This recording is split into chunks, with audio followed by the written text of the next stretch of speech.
कहते हैं कि समाजवादी पार्टी के बड़े नेताओं ने ही रोहित राणा जी जो है उमर अली खां के पीछे लगा रखे है कि मुस्लिम बाहुल्य सीट है बैठ विधानसभा कि इस पर फोकस करे, मुसलमानों को लुभाए रोहित राणा जी, इस तरह लोग कहते हैं। देखिए, आपने बहुत अच्छा सवाल करा और बहुत सही वक्त पे करा। हाँ। आज के दौर का दुर्भाग्य ये है कि कोई एक भारतीय जनता पार्टी जो हिंदू की बात करती है, एक आपने कहा कि जो एक विचारधारा है वो मुस्लिम की बात करती है। हमारा झगड़ा इस बात का है, हम इसी निजाम को बदलना चाहते हैं। और मैं उस समय ऐसी सरकार के विरुद्ध राजनीति कर रहा हूं जहां कोई थाने और तहसील की बात करने के लिए तैयार। दोस्तों, स्वागत है आप सभी का TTC न्यूज चैनल पर। मेरा नाम है जू मलिक और इस वक्त मैं हूं उत्तर प्रदेश की नंबर 1 विधानसभा सीट बेहट पर, जो यहां के एक ऐसा चेहरा है कि जिला सहारनपुर से लेकर पूरे पश्चिम यूपी तक बड़ा वायरल है। अभी हालांकि मैं वीडियोस भी बनाई, घर पर बैठे हुए 3-4 आप लोगों ने देखी होगी कि जिस तरीके से लोग इस बेहट की जनता इस तरीके से प्यार और प्रेम दे रही है ना। हालांकि अब समाजवादी पार्टी में है और जो यहाँ पर मौजूदा विधायक है उमर अली खां साहब, वे भी समाजवादी पार्टी में ही है। सर 2022 में साथ रहे, फिर आखिर ऐसा क्या हुआ कि दोनों अलग अलग हो गए? देखिए, सबसे पहले तो आपका बहुत बहुत आभार कि आपने मुझे इस मंच पे बोलने का मौका दिया। और जहाँ तक आपने बात करी 2022 की, जी देखिए, मैं आदरणीय अखिलेश यादव जी को मानने वाला आदमी हूँ जी और मैं समाजवादी विचारधारा को मानने वाला आदमी हूँ। समाजवादी पार्टी ने जो मुझे कहा जी और जिसके लिए मेहनत करने के लिए कहा, 2022 के आप चुनाव को उठा के देख लीजिए या उसके बाद में अभी चाहे हमारा मेयर का चुनाव हो, चाहे वो जिला पंचायत का उपचुनाव हो, देखिए पार्टी ने जिसके लिए मुझे निर्देश दिया, मैं आपको बहुत भरोसे के साथ कह रहा हूँ, मैंने अपने तन मन धन जो मुझसे बना, मैंने बहुत ताकत से चुनाव लड़ने का काम पार्टी ने निर्देश भी दिया है कि उमर अली खां के खिलाफ हो जाए। देखिए, ऐसा है, मैं किसी के खिलाफ नहीं हूँ। मैंने आपसे कहा कि मैं समाजवादी विचारधारा को मानने वाला आदमी हूँ। और वो विचारधारा क्या है? वो विचारधारा वो है कि अगर किसी का कोई मदद ना करे, अगर किसी के साथ कोई खड़ा ना हो, तो हमेशा समाजवादी लोगों की पहचान रही कि आप उसका साथ देने का काम करो। और मैंने, चाहे वो बेहट विधानसभा की बात हो, चाहे वो पूरे जिले की बात हो, मेरी हमेशा से पहला प्रयास ये रहा कि जिसकी कोई मदद ना करे, जिसका किसी ने साथ ना दिया हो, मैंने हमेशा सदैव उसका साथ दिया। अब आप जहाँ तक, क्योंकि मैं बेहट का रहने वाला हूँ, मैंने पहले भी कहा, आज फिर मैं कह रहा हूँ, मेरा जन्म बेहट में हुआ है, मेरी जन्मभूमि है तो मेरी कर्म भूमि भी यही होगी। तो जहाँ मैंने जन्म लिया है तो मेरी पहली जिम्मेदारी बनती है कि मेरे आसपास के जो मेरे क्षेत्र के लोग हैं, मैं उनकी मदद करूँ। और आप मेरा इतिहास उठा के देख लीजिएगा कि जो बेहट में पिछला, चाहे अभी आप पाजराना वाला मामला उठा के देख लीजिए जब हमारा बच्चा चोरी हो गया था, अभी हाल ही में हमारा एक बादशाही बाग वाला जो एक मामला था, अब आप ये देखिए पिछले 10-12 वर्षों से वो लंबित पड़ा था। कोई व्यक्ति, कोई जनप्रतिनिधि, किसी भी दल का, मैं बहुत जिम्मेदारी के साथ कह रहा हूँ, किसी भी दल का उसकी आवाज उठाने को तैयार नहीं था।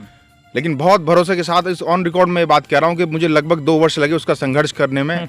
और हमारे हजरत जी मरहूम चले गए अब्दुल गनी साहब, मैंने उनसे वादा किया था कि मैं विधायक तो नहीं हूँ लेकिन इस पुल को बनाने का काम करूंगा। और आज भरोसे के साथ कह रहा हूँ कि बहुत संघर्ष करके हमने वो पुल बनवाने का काम तो चलो, प्रस्ताव पास हो गया, मैं मानता हूँ, लेकिन इसका श्रेय तो लोग और चाह रहे हैं ना। और लोग मान रहे हैं कि हम लोगों ने प्रस्ताव पास कराया है, फिर रोहित राणा भड़क जाते हैं कि ये मैंने संघर्ष किया है। कुछ लोग कहते हैं कि उन्होंने किया है, कुछ लोग कहते हैं रोहित राणा ने कराया है। सच आप ही बताएंगे। देखिए, सच तो ये है, मुझे ऐसा लगता है ये लोकतंत्र है। हाँ। और इस लोकतंत्र में जब पहले नेता समझदार होते थे, अब जनता समझदार है। तो मुझे जो करना था वो मैंने कर दिया।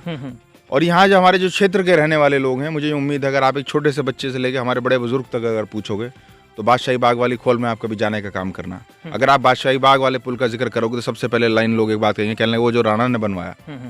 तो मैं बहुत भरोसे के साथ कह रहा हूँ कि हमारे यहाँ की जो जनमानस है बहुत समझदार है। कुछ लोग कहते हैं कि समाजवादी पार्टी के बड़े नेताओं ने ही रोहित राणा जी जो है उमर अली खां के पीछे लगा रखे है कि मुस्लिम बाहुल्य सीट है बैठ विधानसभा कि इस पर फोकस करे, मुसलमानों को लुभाए रोहित राणा जी, इस तरह लोग कहते हैं। देखिए, आपने बहुत अच्छा सवाल करा और बहुत सही वक्त पे करा। आज के दौर का दुर्भाग्य ये है कि कोई एक भारतीय जनता पार्टी जो हिंदू की बात करती है, एक आपने कहा जो एक विचारधारा है वो मुस्लिम की बात करती है। हमारा झगड़ा इस बात का है, हम इसी निजाम को बदलना चाहते हैं। और मैं उस समय ऐसी सरकार के विरुद्ध राजनीति कर रहा हूँ जहां कोई थाने और तहसील की बात करने के लिए तैयार नहीं।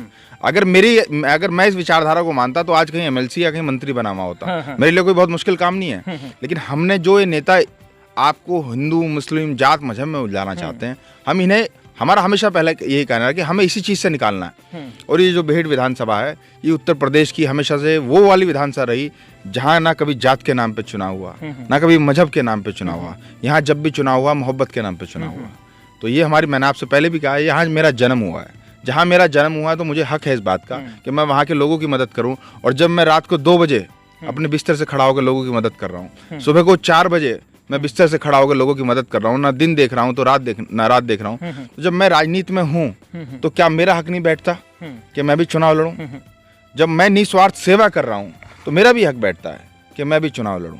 तो मुझे ये उम्मीद है कि बेहट की जनता और हमारी जो पार्टी के जो वरिष्ठ नेता हैं, जब समय आएगा बहुत सोच समझ के निर्णय लेंगे और जो जनमानस जिसे पसंद करेगी लोग उसे ही जिताने का काम 2024 की तैयारी में या फिर 2027 की तैयारी? देखिए, बात ऐसी है कि जो भी चुनाव होगा, एक समाजवादी पार्टी के जिम्मेदार सिपाही होने के नाते जो अखिलेश यादव जी का निर्देश होगा, मैं बहुत जिम्मेदारी से आपको बात कह रहा हूँ कि तन मन धन से पार्टी के जो भी जिस व्यक्ति को वो चुन लें, मैं उसे ताकत से चुनाव लड़ाने का काम करूंगा और बेहट विधानसभा में बहुत जिम्मेदारी के साथ कह रहा हूँ, यहाँ से जिता के भेजने का काम करूंगा। कल को फिर 2027 में भी आपको इग्नोर कर दिया तो फिर आप कौन सी पार्टी में जाएंगे? निर्दलीय चुनाव लड़ेंगे, किसी अन्य का होगा? फ्यूचर की बात बता रहा हूँ रोहित भाई, तो फिर आगे क्या करेंगे आप? देखिए, एक बहुत अच्छा पुराना एक श्लोक है, भूतो न भविष्यति।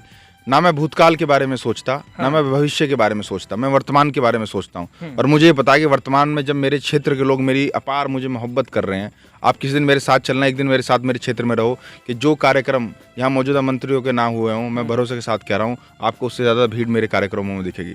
तो मैं वर्तमान में जीने वाला आदमी हूँ। जब मैं रात को 2 बजे और सुबह को 9 बजे लोगों का काम कर रहा हूँ, जब मेरा भविष्य की बात होगी, ये लोग उसी तरह से साथ देंगे जैसे मैं इनका साथ दे रहा हूँ। चलो, भीड़ तो दिखती है, क्या वोट में तब्दील हो पाएगी है भीड़?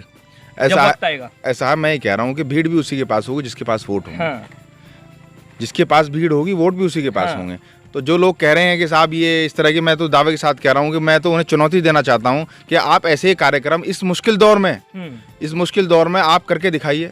दूसरी बात, मैंने हमेशा एक मंच पे कही, आज फिर कह रहा हूँ कि जब आपका काम सरकार की नीतियों के विरुद्ध लड़ने का था, जब आपका काम भारतीय जनता पार्टी के विरुद्ध लड़ने का था, तो आप उनके खिलाफ तो बोल नहीं रहे, आप इस राणा के खिलाफ बोल रहे हो। अरे भाई, जब मैं छाती चौड़ी करके भारतीय जनता पार्टी के खिलाफ लड़ाई लड़ रहा हूं, तो आप भी, आपकी हिम्मत तब है जब आप उनके खिलाफ लड़ाई लड़ें, आप सरकार की नीतियों के खिलाफ लड़ें। आप जो जनता के प्रति अन्याय हो रहा है, जो थाने में, तहसील में, वो अपने आप को आज पीड़ित महसूस कर रहे हैं। एक बात हमेशा ध्यान रखना कि सरकार में सब लोग साथ देते हैं। साथ की जरूरत तब है आपको जब कोई आपकी मदद ना करे। और जब आपकी सरकार नहीं है तो आज ही तो इन्हें जरूरत है।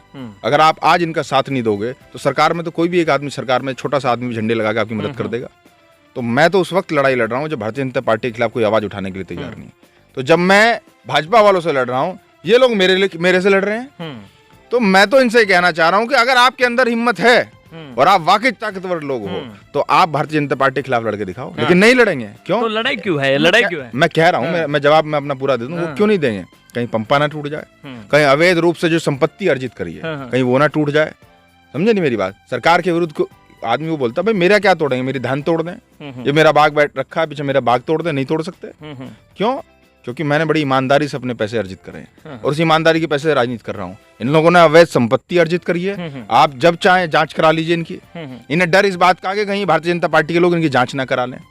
तो मैं आपसे कह रहा हूँ, उनके खाते जांच करा लिए जब ये राजनीति में नहीं थे। जब मैं राजनीति में नहीं था, मेरे खाते में जांच करा लीजिए। इनके खाते में 1000% वृद्धि मिलेगी और मेरे खातों में 1000% आपको कम मिलेंगे पैसे, क्योंकि मैं अपने शौक में पैसे खर्च कर रहा हूँ। अच्छा, राजनीति शौक है?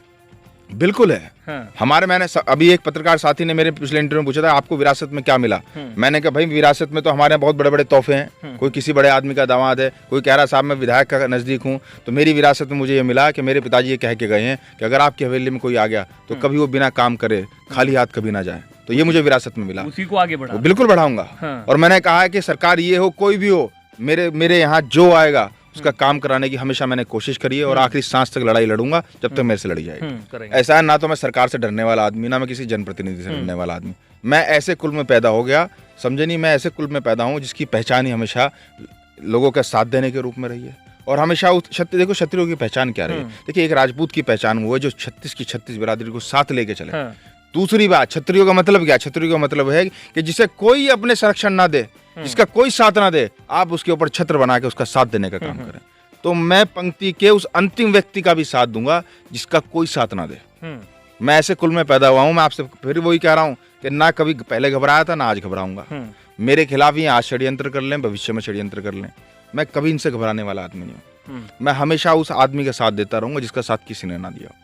हमेशा खड़े रहेंगे हमेशा खड़ा रहूंगा। बेहट विधानसभा के लिए फिर सारा बेहट मेरी जन्मभूमि है, मेरी कर्मभूमि है। मैं यहाँ भी साथ खड़ा रहूंगा। मेरे जिले में जहाँ कोई आवाज देगा, जहाँ कोई ये कहेगा कि मेरे खिलाफ अन्याय हो रहा, मेरे साथ अत्याचार हो रहा है, मैं हमेशा उसका साथ दूंगा। और यही मेरी पहचान है। आज मुझे लोग मेरे काम की वजह से जानते हैं, कोई इसलिए नहीं जानते कि साहब फलां विधायक का है या कोई किसी का दामाद है। मेरी पहचान मेरा काम है। नहीं, तो ये मैं, तो हम मैं मानते तो मैं अपनी पहचान अपने काम को बनाना चाहता हूँ। और मैं हमेशा, देखिए, हम शौक से आगे, राजनीति मेरा पेशा नहीं है। हैं। दुर्भाग्य ये कि नेताओं ने इसे पेशा बना लिया। जिसका चूल्हा नहीं चल रहा वो राजनीति में कुर्ता पहन के राजनीति में आ गया कि नहीं साहब हम इसे रोजगार बनाएंगे। ये मेरा पेशा नहीं है। मैं दिन भर अपनी खेती करता हूँ, अपना काम करता हूँ। वो जो समय मेरे पास रहता है उस खेती के बाद मैं जनहित में जनसेवा का काम करता हूँ। ये मेरा पेशा नहीं है, मेरा शौक है। तो मैं अपने शौक को जब तक मेरे से पूरा होगा मैं इसे सदैव आखिरी सांस तक करूंगा। और मैंने आपसे पहले भी कहा है कि जिसकी कोई मदद नहीं करेगा उसकी मदद रोहित राणा करेगा। अभी आपके क्षेत्र में घूमेंगे, पूछेंगे रोहित राणा के साथ में, अब आप तो कह रहे हैं कि इस तरीके का मामला, आपके क्षेत्र में घूमेंगे फिर रिस्पॉन्स देखना कि क्या निकले। मैं कह रहा हूं कि आपका बहुत बहुत स्वागत है। आप इस भेट विधानसभा के उस कोने तक भी जाना, मैं तो कहूंगा कि आखिरी वन गुजरों तक भी जाना, जहां तक कोई नहीं गया आप वहां तक जाना। और उनसे ये पूछना कि अगर उन्हें जब सरकार निकाल रही थी, जब वहां उनके डेरों पे फायरिंग हो रही थी, तो किसने उनकी मदद करी। मैं तो चाहता यही हूं कि सब पत्रकार साथी कम से कम यहाँ भेंट में या कहीं भी आए तो सही, देखे तो सही कि जनप्रतिनिधि क्या काम कर रहे हैं, सरकार क्या काम कर रही है। तो मैं तो चाहता हूँ आपका, मैं तो स्वागत करता हूँ कि आप कम से कम वाकई क्षेत्र में जाएं और क्षेत्र के लोगों से ये पूछें कि काम कौन कर रहा है। लास्ट मैसेज क्या देंगे इस भेंट विधानसभा के लोगों को? देखिए, मेरा भेंट की विधानसभा को और पूरे जिले वासियों को सिर्फ एक ही मैसेज है कि जो आपके खिलाफ अन्याय करे उसके खिलाफ आवाज़ उठाओ। और आज के दौर में जब मुश्किल दौर है, हर आदमी आपको जाति और मजहब में उलझाना चाहता है, इससे ऊपर उठिए। जो आदमी आपके सुख और दुख में साथ रहे, चाहे वो किसी जाति मजहब का हो, आप उसका साथ दो। क्योंकि लोग उसका साथ देंगे तो उसका हौसला बना रहेगा। उसे लगेगा कि क्योंकि मैं खुद ऐसे दौर में राजनीति कर रहा हूँ कि इस दौर में आपको मेरे जैसा आदमी कभी नहीं मिलेगा। तो मैं तो जब ऐसे मुश्किल दौर में जब जिनके साथ मैं खड़ा हूँ, तो मैं भी उम्मीद रखता हूँ कि कल को जब मेरा वक्त आएगा ये मेरे साथ देंगे। देखिए दोस्तों, हम लोगों ने राय ले ली है और मेरा दौरा भेंट विधानसभा में रहेगा। मैं 10-12 जगह पर जाऊंगा और वहाँ पर वीडियोस बनाऊंगा, तो आप देखते रहना। और ऐसी तरीके से वीडियो बनाऊंगा, देहात में निकलूंगा, फिर सहारनपुर नगर में, और यहाँ से निकलकर सीधा कैराना की ओर बढ़ूंगा। तो आपसे मेरी रिक्वेस्ट है कि आप इसी तरीके से वीडियो देखते रहना। मिलता हूँ किसी नई वीडियो के साथ, तब तक के लिए शुक्रिया।